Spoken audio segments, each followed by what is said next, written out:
situations that happened and which required my full attention. So I was there in Garo Hills, and all this while I was only able to communicate with Honorable Governor on the phone, and therefore I felt it appropriate that I must come and brief him along with Deputy CM in charge home about the current prevailing situation, especially in Garo Hills.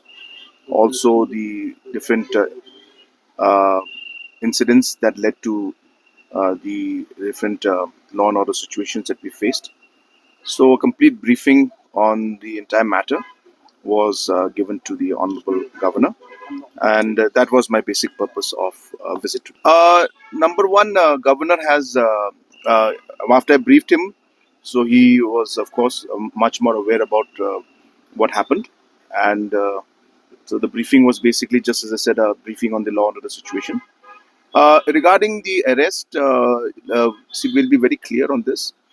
It is purely police department's responsibility, and based on whatever evidence and whatever rules that are there, the police will take action. I'm not aware of how many arrests have been made. I'm not aware of who all been arrested. It's a pure police matter, and the police is taking steps as per law and as per evidence.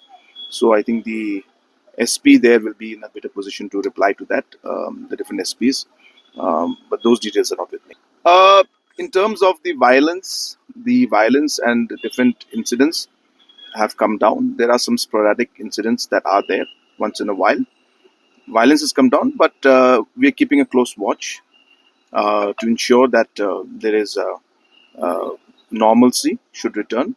To a large extent, it has returned. To that large extent, people are now getting on with their day-to-day lives. To a large extent, as I said, even after assessing the situation, the internet ban also has been lifted. So these are signs of some sort of normalcy returning, but we are carefully monitoring the situation.